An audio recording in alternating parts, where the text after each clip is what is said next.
Ashe is not a very popular support in League of Legends.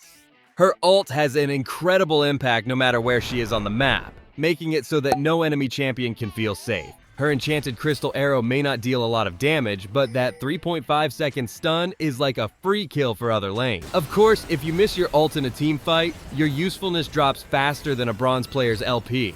I decided to play this champion as support for 7 days straight. The initial games looked pretty rough. Zero sense of proper positioning, zero micro game, zero understanding of limits, and a bunch of other things not even worth mentioning. There were a few lost games, but you have to treat that as part of the journey to self-improvement and becoming a god with this champion. Treating every loss like a step on the path to challenger, or at least try to not feeding every game as hard.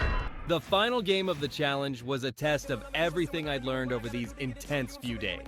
A quick Draven ban for the sake of my mental health. Draven out. I'm up against Kai'Sa and Vel'Koz. Considering their lack of sustain, some long-range poke with W should do the trick. I'm picking Arcane Comet as my rune so they won't get a moment's peace. Covering in the bush seems like a good option. A masterful miss on my W after a week of playing. This is shaping up to be a truly special clown fiesta. But I won the trade and I managed to get a mana flow ban stack on Kog'Maw. Of course, a little trash talk starts right at the beginning, but I remind myself not to lose my cool because, after all, the game is supposed to be fun. The first few minutes were all about dodging and, of course, poking. Dodge. Poke. Dodge. Poke. Even if I took a bit of damage, seeing the enemy jungler get frustrated was totally worth it. Before my first back to base, a quick check of the mana flow ban stacks. First purchase, of course, is boots and item for ability haste. Returning to lane through the jungle to cover more of the map is just basic strategy.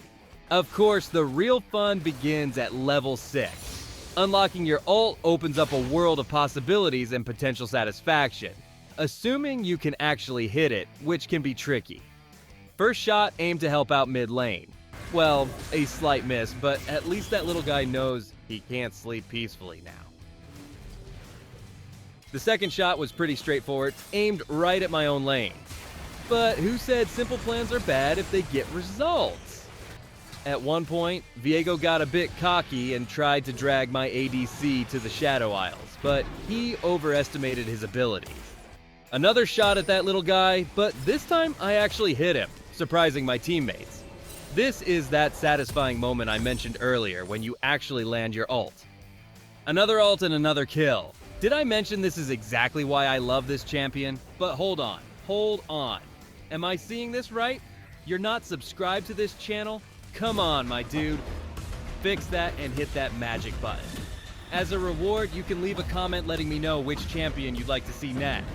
The first item is, of course, Imperial Mandate. It gives me everything I need. Then I go for Liandry's so my enemies can really feel the burn when they see me. Just kidding, my dude. Buying Malignance to spam my ult and harass enemies more often sounds way more fun.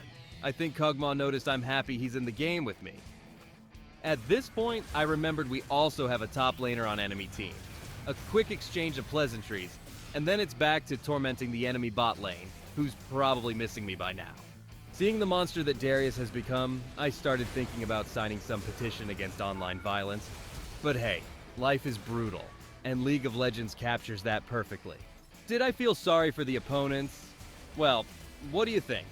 I'd say it's just another day in League of Legends where one team dominates while the players on the other team are throwing their monitors out the window after losing yet another ranked game. Darius, as he's shown us before, is just walking around killing everything that moves. Watching all this, I suspect the enemy team might have some trauma for at least a few days. Could a solid stomp be their ticket to finally breaking free from this game? Or maybe it's just the prelude to their journey into the loser's queue. My good heart was telling me to give them a break, but the possibility to throw out another ult was just too strong. Well, did I mention that Kog'Maw loves me? A textbook case of Stockholm Syndrome. And that's how my 7-day adventure with this champion came to an end.